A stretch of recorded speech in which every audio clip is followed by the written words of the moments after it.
Terima kasih Anda masih bersama kami di Visi Negarawan dan kami melakukan jejak pendapat atau polling melalui media sosial yang menghasilkan mayoritas responden menilai bahwa budaya feodalisme masih hidup di tengah masyarakat. Yaitu ada 19% menyatakan tidak dan yang menyatakan masif ini mayoritas ya 81%. Nah saya ingin ke Pak Aji. Pak Aji, Sultan Syahrir itu pernah menyatakan gejala feodalisme masih kuat mengakar pasca kemerdekaan. Apakah perilaku penguasa saat ini bersifat otokratis? Oh ya, ini feodalisme yang satu, yang satunya lagi otokratis ya. Saya mungkin akan lihat dari dua konsep yang mungkin bisa disamakan, mungkin juga bisa dibedakan. Yang pertama kalau feodalisme tadi Bang Fahri sudah jelaskan itu satu konsep yang merujuk pada tatanan masyarakat yang basisnya monarki, di mana ada hak-hak istimewa dari seorang pimpinan di di mana tadi ada kecenderungan ya bahwa yang namanya kekuasaan itu istilahnya centralized, terpusat pada raja. Siapa raja itu tentu adalah satu sosok yang dianggap istimewa dan menariknya bukan cuma rajanya aja ya, tapi orang-orang di sekitarnya. Jadi menjadi satu kelompok nobel yang kemudian bangsawan. Kemudian itu mereka memiliki hak-hak istimewa. Ya, apalagi istimewanya karena itu diturunkan tadi ya. Jadi kemudian eksklusif hanya mereka saja yang bisa masuk. Jadi dalam konteks feodalisme itu kemudian tertutup bagi orang di luar kelompok itu untuk menjadi bagian dari penguasa atau menjadi pemimpin lah, mudahnya seperti itu. Di sisi lain otokratis ya, itu anggapan bahwa yang namanya itu bisa dianggap sebagai implikasi selanjutnya, tapi kita melihat otokratis sebagai satu bentuk yang menyatakan bahwa ini negara itu ya atau organisasi itu ya saya ya kalau atau negara adalah saya. Raja Prancis bilang lesta semua gitu misalnya ya, kurang lebih seperti itu ya. Tapi apa yang implikasinya adalah perilakunya menjadi, karena otoritasnya ada di dia, perilakunya menjadi otoriter. Tidak ada lagi yang mengontrol gitu ya. Jadi yang tadi feodalisme pahamnya otokratis itu implikasi dari itu perilaku yang otoriter dari sosok penguasa yang Oke, jadi kalau ada yang mengkhawatirkan kita kembali ke zaman Orde Baru, itu benar? Yang dikhawatirkan adalah gejala-gejala bahwa ada otoritarianisme gitu. Otoriter ya. Jadi tidak ada kontrol dari pemegang kekuasaan atau pemimpin. Sekarang bukan cuma pemegang kekuasaan tertinggi, pemimpin di bawahnya karena rujukannya ke atas ya, ya susah untuk ABS asal bawa senang kan? Nah ini dia. jadi kalau kita cerita ABS dan sebagainya, ini pembicaraan diskursus tahun 89 Bang Fahri waktu kita bicara apakah ciri politik kita paternalistik. Ya, kalau kita bicara paternalistik maka kita bicara soal teori yang kita sebut sebagai patron client atau patron client. Kalau kita bicara patron client itu maka ada satu kondisi yang menyebabkan kenapa muncul patron client. Salah satunya adalah ketimpangan sumber daya yang ada di satu pihak dan pihak lain nggak punya sumber daya apapun. Sehingga dia mau tidak ada jalan untuk kemudian mengabdi kepada si patron ini. Nah ikatan patron klien yang berisi pengabdian ini akan menyebabkan orang yang terbiasa diabdi ya di semua itu merasa bahwa iya dia menguasai semua. Nah sementara si orang yang mengabdi ini harus selalu mengambil hati dari si patron ini agar dia tetap dihidupi. Nah pertanyaannya zaman sekarang kondisi-kondisi itu ada nggak? Kondisi itu terjadi nggak? Ketimpangan resources, ada satu pihak yang demikian berkuasanya menguasai satu resources dan pihak lain yang tidak punya pilihan hanya untuk kemudian mengabdi pada sini. Kalau kondisi seperti ini terjadi, mungkin akan tercipta fenomena bapaisme, patron client dan sebagainya. Pertanyaan itu boleh dijawab Pak Fahri. Jadi sudah ada atau tidak Pak Fahri?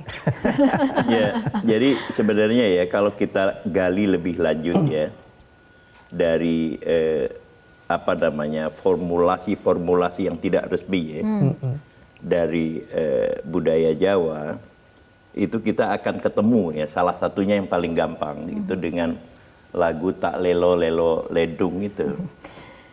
Jadi dikatakan dalam satu baitnya itu kan tak gadang isom urip mulya dadiya priya kang prasaja ing tembe mulyake wong tuwa dadiya pendekaring bangsa. Nah, profesor ini nanti akan menerjemahkan itu ya. Nah, tetapi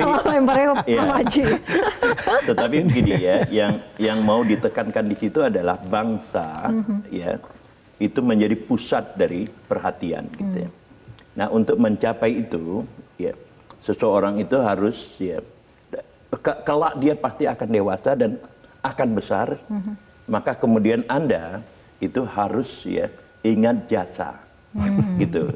Dalam konteks ini memang orang tua, tetapi juga jasa ya dari lingkungan, mungkin juga jasa dari institusi-institusi, ya institusi-institusi yang telah mengangkat Anda, gitu, sampai pada perkembangan atau sampai pada titik ya perkembangan yang Anda jalani dewasa ini, gitu. Nah, di bawahnya itu atau tujuannya itu adalah pendekaring bangsa, gitu. Nah, di dalam konteks inilah sebenarnya paduan dari beberapa variabel yang ada di dalam nyanyian itu mengarahkan sebenarnya political behavior seseorang, karena itu adalah merupakan nasihat yang semua orang hafal. Nah, kenapa saya katakan semua orang hafal? Maksud saya seluruh anak Jawa ya hafal ya. Anda hafal ya? Hafal. Mudah-mudahan Anda hafal ya. Nah, kenapa saya katakan begitu? Karena itu adalah derivasi dari pemikiran-pemikiran besar ya, yang ditulis oleh Ronggo Warsito misalnya ya, yang ditulis oleh tadi disebut situ Mangkunegaran 4 dan seterusnya. Nah, kita lihat ya, even di zaman Soeharto sekalipun, dia masih merefer pandangan dia itu kepada itu tadi, ya, kepada gagasan-gagasan Jawa. Nah, tentu itu memerlukan ya usaha yang kuat sekali untuk memahami itu. Nah, lagu-lagu ini sebenarnya menggampangkan sebenarnya supaya kemudian anybody ya understand, ya paham tentang itu. Nah, sekarang yang kita lihat ya, tidak ada satupun gitu para elit politik ya, dari puncak sampai yang lainnya itu merefer pandangan-pandangan itu, kecuali Bang Surya tadi, mungkin karena dia orang Jawa ya, Bang Surya, orang Aceh, merefer ke sana, gitu. Nah, sehingga kemudian tidak ada konsep momongan, gitu. Momongan itu artinya ya, memelihara ya, membimbing bersama-sama. Jadi lu, gue, itulah yang terjadi di dalam sistem politik kita sekarang ini. Jadi kepentingan masing-masing begitu ya? Kepentingan masing-masing, lalu yang di atas tidak ada. Apalagi kalau misalnya Habib atau Kiai itu kemudian sudah berpihak. Gitu. Ini problem politik yang kita lihat gitu. Boleh satu hal. Ini lagu yang menarik sekali nih, karena ini bukan lagu sembarang, ini lullaby. Lagu untuk menenabobokkan anak. Pada saat yang sama memberikan nasihat kepada anak. Yang saya ingin kutip satu bagian tadi, menjadilah orang yang prasojo. Ya, betul. Menjadi orang yang prasojo. Artinya kalau nanti menjadi pemimpin yang prasojo, apa konsep prasojo ini benar-benar luar biasa. Bersahaja, sederhana, sepatutnya, sepantasnya saja. Very good. Jadi asas etikanya ya, kepatutan, kepantasan. Tidak berlebihan ketika dia berada di dalam kondisi memimpin, kekuasaan. Ya, prasojo ini yang sebenarnya menjadi persoalan ya. Dan sekali lagi, jangan sampai tadi kan ada kan? Itu guru saya. Ada lagi. Tapi menarik ya, tadi lullaby kemudian menjadi lagu sehari-hari. Tadi dua kitab yang Bang Fahri, Abang Aceh saya yang sangat Jawa ini tidak sebut dua kitab utama di dalam etika hidup orang Jawa, yaitu kitab Vedatama dan Wulang Reh. Itu kitab-kitab yang lebih elitis. Tapi dipakai biasanya untuk orang-orang yang memang diset untuk menjadi pemimpin. Jadi memang sudah ada setting orang-orang yang jadi pemimpin. Apa pelajarannya, bukunya ada di Wulang Reh, pelajaran mengenai memerintah kebaikan. Wedatama, jalan untuk utama, jalan yang utama. Tapi biasanya lebih elitis. Nah, yang lelebay tadi itu lagu untuk menabobokkan anak jauh lebih masyarakat. Menjadi orang yang sewajarnya, yang Sewajarnya, rasojo, oke. yang sepantasnya, Dan sesuai dengan etika, Sesuai kepatutan, etika tadi. kepantasan. Persis. Jangan sampai sudah di atas tidak mau lagi turun begitu ya. Nah, Jadi nggak kita tahu juga jalan akan bahas turun. polling berikutnya. Ini ada jejak pendapat lagi dari media sosial. Mayoritas responden berpendapat bahwa seni budaya tradisional mengajarkan kebajikan. Jawabannya 91% menjawab ya. Tapi yang tidak hanya 9,0%. Saya ke Pak Aji. Pak Aji, kalau dulu Wali Songo itu menggunakan seni budaya untuk menyebarkan Islam, apakah pola yang sama ini dapat kita gunakan juga untuk literasi, demokrasi, dan pendidikan politik untuk rakyat? Iya, tentu saja. Seni itu kan pada dasarnya kan ekspresi estetika ya, ekspresi keindahan. Jadi ada orang yang bilang ya kalau kita mau ngomong seni ya untuk senilah, untuk keindahan belaka. Tapi kan enggak juga gitu. Ada juga ada nilai-nilai yang mengatakan dalamnya ya? bahwa harus ada bisa dipergunakan untuk sesuatu. Nah, mungkin kita ikuti ini yang kedua ya. Apa namanya, seni untuk satu tujuan tertentu, bukan untuk demikian saja ya. Nah, apa salah satunya? Tadi pendidikan. Nah, menarik ya bahwa seni itu kemudian kita harus memahami dari sisi estetika, tapi di dalam estetika tadi ada moralitas ya. Sesuatu yang indah itu kan kita sepakat indah kalau dia juga punya nilai yang nilai intrinsik yang baik ya. Ya, kalau indah tapi tidak ada moralnya ya akan susah disebut seindah. Nah, karenanya melalui seni kita bisa menyampaikan message positif, memuji banyak sekali ya, pujian-pujian, kidung-kidung pujian mengenai satu perilaku yang dianggap baik. Tapi pada saat yang sama dengan seni juga kita akan terlindungi ketika kita melakukan kritik setajam apapun kritik itu. Karena dibalut dengan ekspresi keindahan dari seni, jadi orang membalas kritik itu harus juga dengan seni juga, dengan bagus juga. Betul. Jadi cukup dengan lirik lagu ya? Dengan lirik lagu yang memang tadi punya nilai estetika seni, maka kritik tadi tidak harus ditanggapi dengan keberingasan karena disampaikan dengan satu hal yang patut. Jadi yang menjadi penting di dalam konteks ini ya, seni bisa menjadi bagian dari pelajaran contoh demokrasi gitu ya.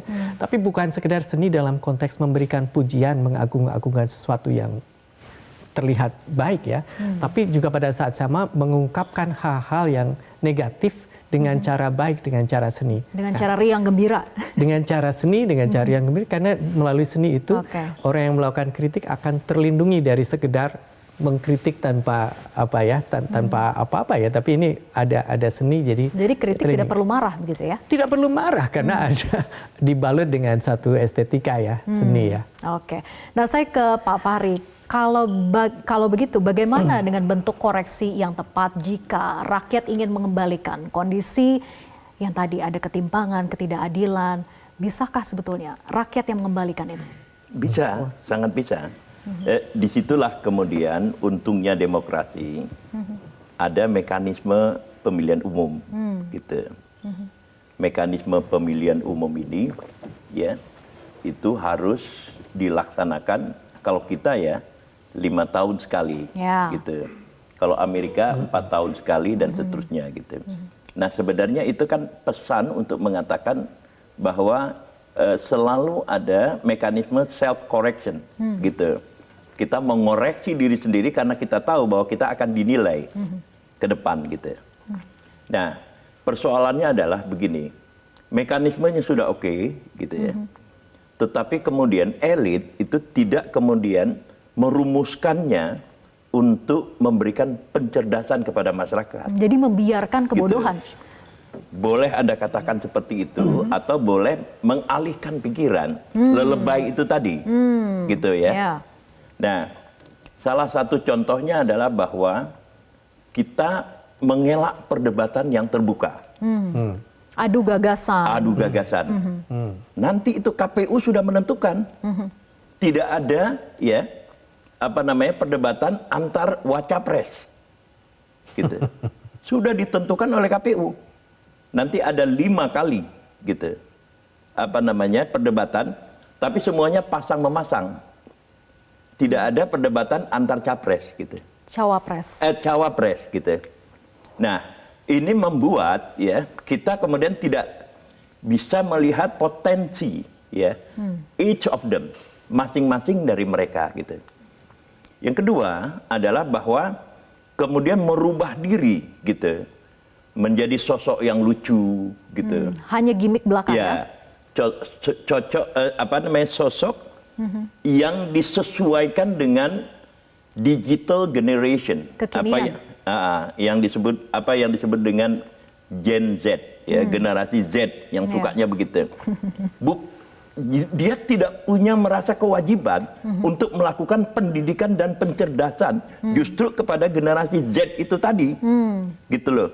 Bahwa ya next 15 years atau 20 years gitu, generasi Z inilah yang kemudian akan memimpin bangsa, gitu. Tetapi kemudian merubah menjadi gimmick seperti apa dan segala macam gitu. Nah, menurut saya ini ya pemimpin yang semacam ini kurang punya tanggung jawab etik, ya, pendidikan politik bagi bangsa, kurang memberikan inspirasi, gitu, untuk mewariskan bangsa ini kepada generasi yang kritis. Gitu. Apakah memang tidak punya kualitas sehingga melakukan pengalihan dengan cara demikian? Tolong jawab, Silakan, Pak Haji, sebelum kita break lagi. Jadi ini menarik ya, tadi karena ininya adalah Gen Z sasarannya ya, generasi Z yang selalu saya memberikan atau di perkuliahan selalu saya bilang bahwa ini adalah generasi yang punya pilihan referensi sangat terbuka. Sangat banyak referensinya. Sangat banyak. Zaman saya apalagi zaman Bang Fahri itu pilihannya kalau nggak ajaran orang tua, ajaran yang muncul dari komunitas, barangkali dari etnik tertentu ya. Dan buku ya. Dan buku karena juga Bang terbatas. Fahri aja gitu ya. Yang lain kan kalau nggak dari keluarga ya warisan dari etnik, komunitas etniknya. Tapi anak muda sekarang referensinya banyak sekali. Nah, saking banyaknya tidak pernah kemudian semua referensi itu ditelan sebagai satu keutuhan. Artinya ketika dia menyaksikan drama Korea, dia ambil kebajikan Korea satu potong. Ketika dia mendengarkan lagu dengan bahasa misalnya Inggris Barat, kemudian masuk kebaikan dari versi itu satu potong. Tidak pernah kemudian generasi Z ini mendapatkan satu gambaran yang utuh mengenai satu isu. Mereka punya banyak sekali masukan, tapi fragmented. Nah, ini generasi yang fragmented. Tidak terlalu banyak anak muda yang kemudian punya satu gambaran utuh mengenai satu masalah. Jadi kasus tadi ya, dari satu sosok tertentu kemudian distylisasi menjadi seperti ini. Yang ditangkap adalah yang referensi-referensi tertentu saja. Referensi tertentu. Di balik referensi ada yang lain. Dan tadi Bang Fahri sampaikan apa yang terjadi pada 10-15 tahun yang akan datang. Nah, pertanyaan berikutnya juga seringkali Gen Z ini melihat yang sekarang, tidak melihat 10-15 tahun yang lalu. Nah, jadi yang akan datang. Ya, yang lalu juga. Yang lalu tidak dilihat. Ya, betul. Jadi ketika memberikan apresiasi itu, betul. referensi adalah referensi kekinian yang muncul. Nah, historical perspektifnya seringkali nggak muncul di situ. Nah, beberapa kritik dari Gen Z adalah selain lepas konteks tadi, tidak utuh dan lepas konteks juga sedikit ahistoris. Nah, ini menjadi persoalan. Ahistoris menjadi tidak lagi kritis begitu ya? Atau tidak memiliki tidak nilai memiliki kritis? sensitivitas waktu dari waktu ke waktu ini ya. Jadi kita melihat sekarang senang pada HP yang modelnya apa, terus kita bilang ini cute banget. Gitu. Tapi karena melihat sekarang. Tapi kalau dilihat dari waktu ke waktu, HP ini sebenarnya norak ya bentuknya. Gitu kan? Kalau kita melihat ke sini, kalau kita Bang Fahri tadi melihat ke depan, yang sekarang kamu bilang cute, jangan-jangan 1 tahun ke depan sudah jadi butut gitu. Betul. Dalam konteks inilah Gen Z lebih melihat pada konteks kekinian. Ini sebenarnya kita bukan kritik sekarang, tapi banyak sekali orang bicara tidak integral, fragmented, dan sedikit banyak ahistoris. Ya, jadi itu dia. Jadi kewajiban etis pemimpin jangan kemudian membiarkan generasi yang semacam ini ya tenggelam dalam diri mereka sendiri. Gitu. Jadi pendidikan politiknya mesti gitu mestinya. Jangan kemudian justru beradaptasi terhadap ya generasi digital yang culturally fragmented itu. Fragmented. Jadi Kata bukan kuncinya. menyesuaikan dengan mereka begitu ya? Bukan menyesuaikan gitu. Oke, Kalau nggak usah jadi pemimpin dan nggak usah jadi pengen jadi presiden. Oke, itu dia poinnya. Iya. Tapi nanti kita akan juga hasilkan polling lagi. Ini yang menghasilkan bahwa mayoritas responden menilai menghormati nilai-nilai tradisi di keluarga. Kami hadirkan usai jeda, tetap bersama kami di Visi Negarawan.